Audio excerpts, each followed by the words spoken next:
दोस्तों, आज हम यानी आकाशवाणी की टीम आप पहुंचे हैं भारतीय प्रौद्योगिकी संस्थान यानी कि IIT Gandhinagar. Indian institute of technology या IIT तकनीकी ज्ञान विज्ञान के क्षेत्र में अग्रणी नाम है। शोध, अनुसंधान, प्रयोग और उपयोग का संपूर्ण संयोजन कर प्रौद्योगिकी को महत्तम रूप से आम जनजीवन से जोड़ना IIT का प्रमुख कार्य है। आइए मिलते हैं तकनीकी विद्या के अग्रदूत इस संस्थान के निदेशक प्रोफेसर रजत मूना से, जिनके साथ बातचीत कर रहे हैं त्रिलोक संघानी। सर, आपका स्वागत है आकाशवाणी के श्रोताओं के बीच में। नमस्कार सर। नमस्कार। मैं सभी आपके थ्रू सभी श्रोताओं को अपना नमस्कार देना चाहता हूँ। Sir, we can say IIT खुद एक ब्रांड है एंड अगर इंजीनियरिंग के स्टूडेंट्स की बात करें तो सभी की एक वो महत्ता होती है कि हमें IIT में एडमिशन मिले, यानी सभी की एक वो कोशिश रहती है कि वो IIT में एडमिशन मिले। तो IIT और दूसरे इंजीनियरिंग इंस्टीट्यूट में क्या फर्क है वो सर आप हमें बताएं। चाहे वो IIT गांधीनगर है, सारे हमारे जो प्रोग्राम्स होते हैं IIT में, जिसमें हम बाहर की यूनिवर्सिटी, इंडस्ट्री, इंडिया की और बाहर की, और गवर्नमेंट और R&D लैब्स के साथ कोलैबोरेट करते हैं। काफी विजिटिंग लोग आते हैं, विजिटिंग फैकल्टी, और वो हमारे छात्रों के साथ इंटरेक्ट करते हैं। इससे हमारे छात्रों का एक वर्ल्ड क्लास एक्सपोजर होता है। इसके अलावा वो छात्र हमारे यहाँ से बाकी जगह भी जाते हैं और अच्छे अच्छे प्रोग्राम्स में उनके भाग लेते हैं, और इस तरह से जो वर्ल्ड क्लास प्रॉब्लम्स का एक्सपोजर होता है जो IIT में पॉसिबल है, बाकी जगह नहीं पॉसिबल है, ये एक बहुत बड़ी उपलब्धि है यहाँ के छात्रों की, और यहाँ के छात्रों के लिए बहुत बड़ा जो कह सकते हैं कि एक उनको अवसर मिलते हैं, और वो अवसर उनके लिए बहुत अपने आगे के प्रोफेशनल वर्ल्ड को संयोग करने के लिए बहुत लाभदायक होते हैं। सर, मुन्ना सर, अगर हम IIT गांधीनगर की बात करें, हमारे यहाँ इस समय बीटेक में अंडर ग्रेजुएट प्रोग्राम में 8 डिफरेंट तरह के प्रोग्राम्स चल रहे हैं। कंप्यूटर साइंस एंड इंजीनियरिंग चल रहा है, आर्टिफिशियल इंटेलिजेंस का एक प्रोग्राम है, electrical engineering, mechanical, civil engineering, chemical engineering, material science and engineering, और इस तरह से हमारे टोटल 8 प्रोग्राम हैं। अभी इसी वर्ष हमने एक IC डिजाइन और मैन्युफैक्चरिंग टेक्नोलॉजी पे एक प्रोग्राम शुरू किया है। गुजरात जो है वो भारत का एक डेस्टिनेशन बनता जा रहा है सेमीकंडक्टर इंडस्ट्री के लिए, और बहुत सारी सेमीकंडक्टर इंडस्ट्री गुजरात में अपना एस्टेब्लिशमेंट बनाना चाहते हैं, और IIT गांधीनगर इस क्षेत्र में होने के कारण उसमें एक बहुत महत्वपूर्ण काम कर रहा है, और हमने अपने बीटेक, एमटेक, PhD प्रोग्राम इस साल से शुरू किया है। इसके अलावा हमारे मास्टर्स प्रोग्राम भी हैं इन सब में। इसके अलावा हमारे कॉग्निटिव एंड ब्रेन साइंस में प्रोग्राम है, हमारा अर्थ साइंस में प्रोग्राम है। इस तरह कुल मिला के हमारे पास करीब 13 प्रोग्राम्स हैं मास्टर्स डिग्री के लिए, एमटेक डिग्री के लिए, और physics, chemistry, mathematics, earth science, brain and cognitive science, और PhD प्रोग्राम भी इसी तरह से हमारे 13 डिफरेंट तरह के प्रोग्राम्स हैं। और हमारे ये सारे के सारे प्रोग्राम्स जो है बहुत पॉपुलर हैं, इंक्लूडिंग हमारा जो मास्टर ऑफ आर्ट MA जिसे कहते हैं, MA सोसाइटी एंड कल्चर के नाम से इसको रन करते हैं। हमारे इसके स्टूडेंट्स जो है वो काफी अच्छे स्टूडेंट्स हमारे यहाँ आते हैं, और उसके बाद वो केवल इंडिया ही नहीं बल्कि पूरे विश्व में उनका प्लेसमेंट होता है। बहुत से लोग हायर एजुकेशन के लिए जाते हैं और काफी ऊंचे ऊंचे पदों पे और ऊंचे ऊंचे क्षमताओं के साथ वो आगे बढ़ते हैं। तो ये हमारे जो प्रोग्राम्स हैं ये हमारे काफी पॉपुलर प्रोग्राम्स हैं, और सबसे महत्वपूर्ण इसमें जो बात आती है वो ये है कि हम अपने इन सारे प्रोग्राम्स में लोगों को इतनी तरह की फ्लेक्सिबिलिटी देते हैं कि वो अपने खुद के पेस से और खुद के इंटरेस्ट के हिसाब से मल्टीपल प्रोग्राम में भी भाग ले सके। हमारे प्रोग्राम टिपिकली मल्टी डिसिप्लिनरी, बहुआयामी प्रोग्राम्स हैं, और लोग उसमें जो है वो एक साथ तरह तरह के प्रोग्राम्स करके अपनी इच्छा के अनुसार, अपनी चाहत के अनुसार आगे बढ़ सके, यानी अपना रास्ता चुन सकते हैं। ऐसा हम कह सकते हैं। सर, एक जो मानसिकता है, बहुत सारे लोग ऐसा मानते हैं, खासकर यंगस्टर्स के IIT में एडमिशन पाना कठिन है, तो उनको आप क्या मैसेज देना चाहोगे? ऐसा है कि आईआईटी में एडमिशन पाना कठिन है या नहीं है वो तो कहना बहुत मुश्किल है, लेकिन इतना जरूर है कि आईआईटी के लिए बहुत लोग जो है वो तैयारी करते हैं और जेई में पहले इसका जो एडमिशन होता है अंडर ग्रेजुएट प्रोग्राम में वो पहले जेई मेन में क्वालिफाई करना पड़ता है और उसके टॉप 2.5 लाख लोग जो है वो जेई एडवांस के लिए एलिजिबल होते हैं और वो उसके लिए जेई एडवांस दे सकते हैं। और उसके बाद जो लोग जेई एडवांस देते हैं उनका करीब 20,000 के आसपास जो है वो सिलेक्शन होता है। तो एक तरह से ये मुश्किल भी है और एक तरह से ये नामुमकिन भी नहीं है। तो अगर कोई अपने फंडामेंटल्स पे ज्यादा ध्यान दे, क्योंकि आईआईटी के जो प्रश्न होते हैं वो किताबी प्रश्न नहीं होते हैं, वो हमेशा इस तरह के क्वेश्चंस होते हैं कि जिसमें लोगों को अपना दिमाग लगाना पड़ता है, इस तरह को समझना पड़ता है, उसको सॉल्व करना पड़ता है। और वो चीज जो है वो टफनेस का जहां तक सवाल है कि अगर एक क्वेश्चन किसी ऐसे व्यक्ति को मिलता है जिसने कि उसे कभी देखा नहीं तो उसके लिए वही क्वेश्चन टफ है, और एक ऐसे व्यक्ति को मिलता है वही क्वेश्चन जिसने उसको देखा तो उसके लिए बहुत आसान है। तो टफनेस और सिंप्लिसिटी तो रिलेटिव पैरामीटर्स हैं, लेकिन जो बेसिक यहाँ पे हमारे यहाँ जो देखा जाता है वो बच्चे की एक्चुअल क्षमता, उसको देखा जाता है और उसको परखा जाता है और उसके हिसाब से उसको एडमिशंस मिलते हैं। और जनरली हमारे यहाँ जितने भी एग्जाम्स होते हैं उन सब में ये हमारा एक हमेशा वो प्रयास रहता है कि हम बच्चे की निहित क्षमता को जाने, ना कि उसकी किताबी क्षमता को। बहुत अच्छा सर। एक आईआईटी गांधीनगर वो ग्रीन कैंपस है, यानी आपने पर्यावरण के क्षेत्र में कुछ बहुत ही बढ़िया पहल की है, उसके बारे में बताएंगे?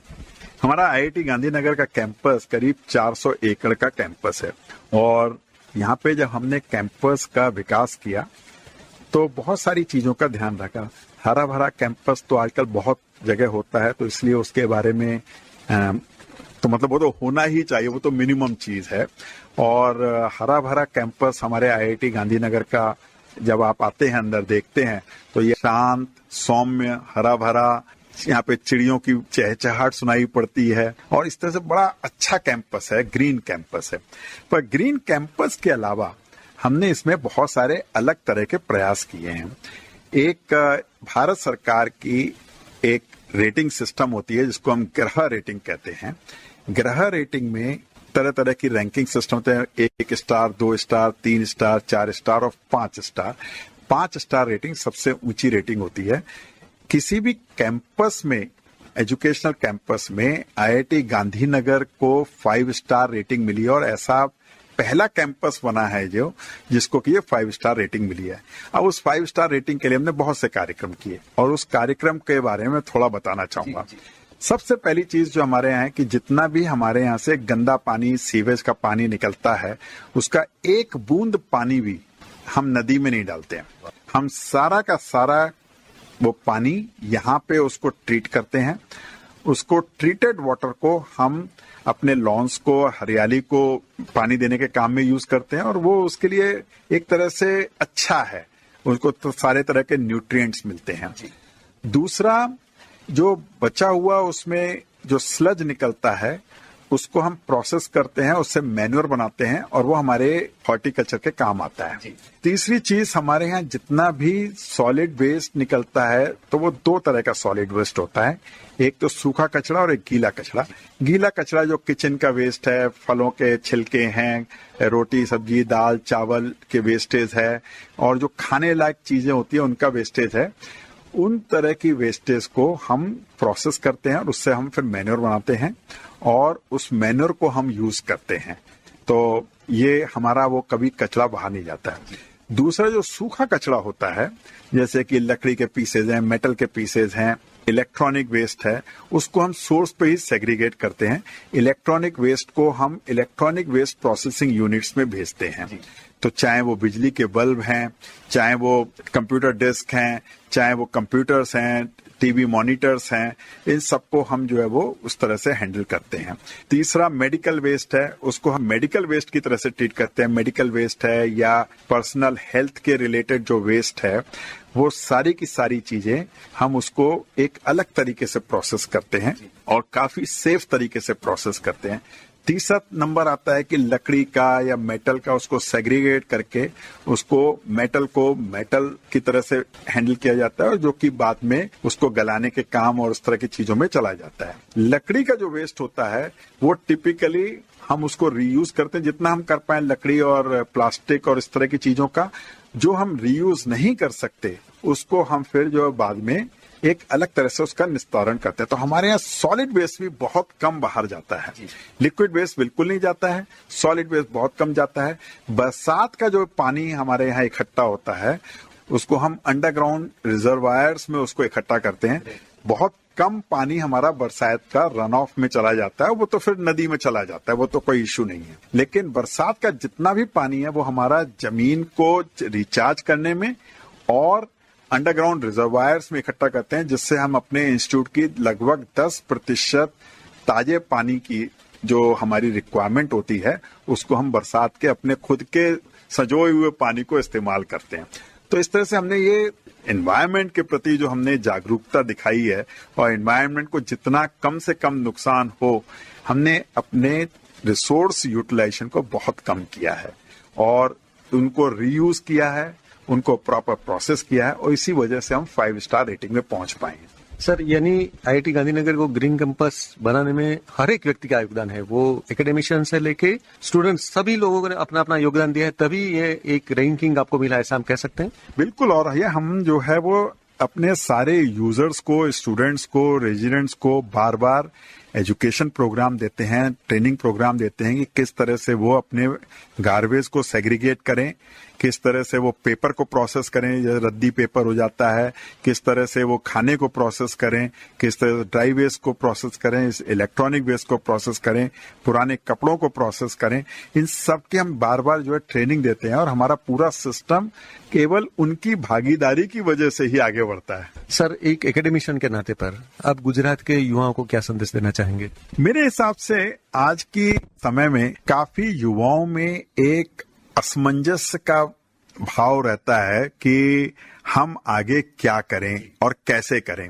मेरा ये अपना खुद का मानना है कि आप भविष्य की बजाय वर्तमान की अगर फिक्र करें, क्योंकि हम भविष्य को संजोने के चक्कर में वर्तमान को बिगाड़ देते हैं और इस चक्कर में हम प्रॉपर एजुकेशन नहीं करते हैं कि हमें इसकी क्या आवश्यकता है। अगर हम अपने वर्तमान पे ध्यान दें तो भविष्य अपने आप ही सुधर जाएगा और ये चीज करना बहुत जरूरी है, इससे कि हमारी कैपेबिलिटीज बढ़े, हमारी क्षमता बढ़े और हम जो है वो तरह तरह की चीजों को सीखें, क्योंकि नॉलेज ही एक ऐसा हथियार है हमारे हाथ में जिससे हम समस्त संसार को जीत सकते हैं।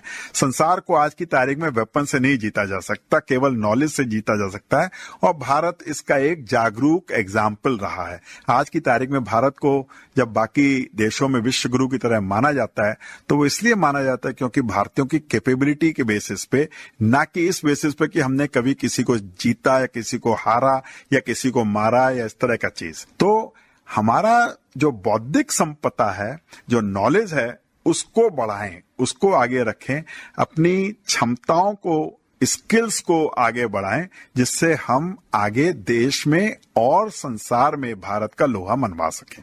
सर, आपने बहुत कम शब्दों में बहुत कुछ बता दिया हमारे स्टूडेंट्स को, हमारे लिसनर्स को। आप एक मिशन के साथ काम कर रहे हैं, वो मिशन में आपको हम सभी की ओर से ढेर सारी शुभकामनाएं और आपने जो समय निकाला आकाशवाणी के लिए, इसके लिए आपका तहे दिल से शुक्रिया, धन्यवाद and best wishes. Thank you sir. Thank you. नमस्कार सभी श्रोताओं को। ये थे आईआईटी गांधीनगर के निदेशक प्रोफेसर रजत मूना। भारतीय प्रौद्योगिकी संस्थान के बारे में, उसकी गतिविधियों के विषय में जानकारी देते हुए आपके साथ बातचीत कर रहे थे त्रिलोक संघानी।